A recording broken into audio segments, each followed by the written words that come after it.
사람들, 부르심을 받은 사람들, 고린도서 1장 1절부터 9절까지입니다. 성도 여러분, 이제 우리가 나눌 말씀은 창세기를 지나서 고린도서를 이제 나누려고 합니다. 고린도시가 어떤 도시인지 먼저 이야기를 나누면, 고린도라는 도시는 고대 뉴욕의 라스베가스로 불릴 만큼 상업이 발달하고 물질적으로 풍요로운 선망의 도시였습니다. 그러나 동시에 도덕적으로는 극도로 타락한 곳이기도 했습니다. 이 화려한 세속도시 한가운데 세워진 고린도는 많은 문제와 또 서로 간의 분쟁 같은 것을 겪고 있었습니다. 오늘 본문은 바울이 그토록 문제 많은 고린도 교회를 향해서 뭐라고 했을까요? 그 고린도 교회를 향해서 쓴 서신서, 즉 오늘 본문은 바울의 신약의 서신서 내용입니다. 바울은 그들을 꾸짖기 전에 먼저 그들이 어떤 부르심을 받은 존재인지, 그들이 어떤 정체성을 가지고 있는 사람들인지 명확하게 일깨워줍니다.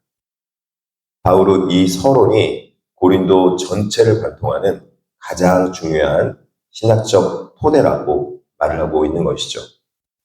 우리는 이 고린도서를 통해서 우리 성도가 마치 고린도 교회 같고, 또 그리고 우리가 어떤 부르심을 받은 사람들일까요?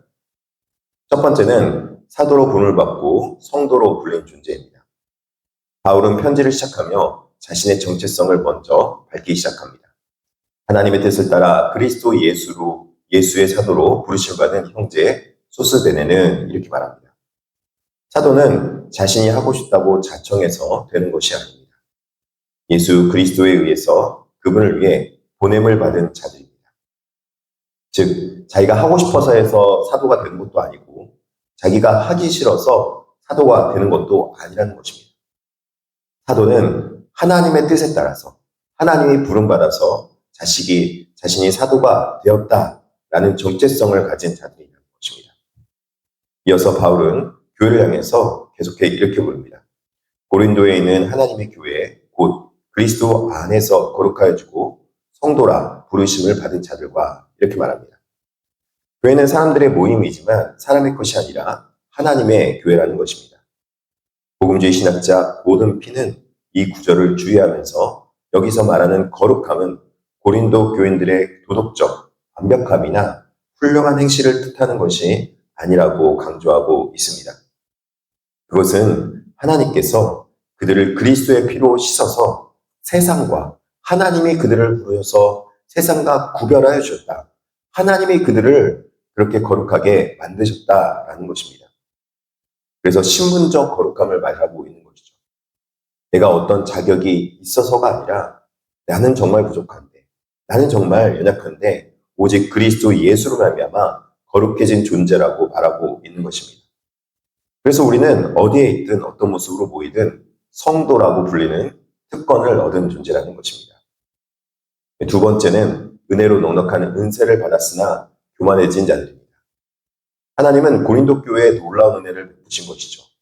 이는 너희가 그 안에서 모든 일, 곧 모든 언변과 모든 지식의 풍족함으로 이렇게 말합니다. 세상으로도 부유했던 고린도 교회는 영적으로도 결핍함이 없었습니다. 유독 많은 은사가 주어졌고 훌륭한 영적 지도자들이 그것을 거쳐갔습니다. 하나님이 이토록 풍성한 은사를 주신 이유는 명확한 것이죠.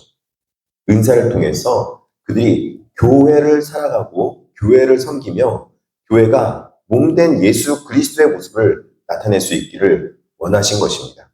즉, 교회는 그리스도의 증거가 그들 중에 견고하게 되어서 모든 은사를 통해서 부족함이 없이 우리 주 예수 그리스도의 나타나심을 겸손히 기다리게 하심이었습니다.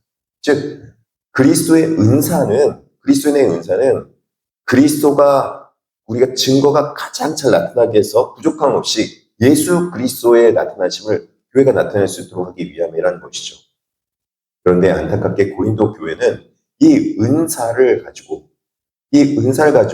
자기 자신을 드러내야 했고 자기 자신을 뽐내기 시작했습니다.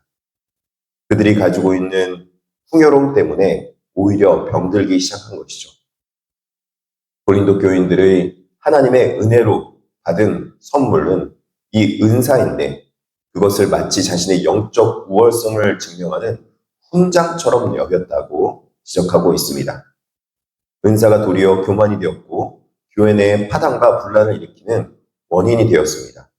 풍성한 은사가 역설적이게도 그들에게서 가난한 마음, 즉 하나님의 은혜를 간절히 갈구하는 마음을 앗아가 버린 것입니다.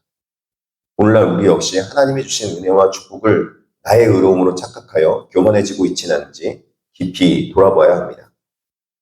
신실하게 교제하시고 끝까지 견고하게 하시는 하나님을 볼 수 있습니다. 온갖 허물과 분쟁, 교만으로 얼룩진 고린도 교회를 보면서 우리는 이런 질문을 던지게 됩니다. 과연 하나님은 이들을 끝까지 사랑하실까? 포기하지 않으실까? 이에 대해 바울은 놀라운 확신의 찬양을 올려드립니다. 주께서 너희를 우리 주 예수 그리스도의 날에 책망할 것이 없는 자로 끝까지 견고하게 하시리라. 우리의 구원과 교회의 미래는 우리의 어떠함에 달려있지 않습니다. 복음주의 주석가 레온 모리스는 우리의 유일한 소망은 오직 하나님의 미쁘심에 있다고 역설하고 있습니다. 너희를 불러 그의 아들 예수 그리스도 우리 주와 더불어 교제하게 하시는 하나님은 미쁘시도다 이렇게 말합니다. 미쁘시다는 말은 신실하다, 믿음직스럽다 이런 뜻이죠. 우리의 믿음은 날마다 요동칩니다. 은혜를 받고도 금세 교만해지고 작은 시험에도 쉽게 넘어집니다.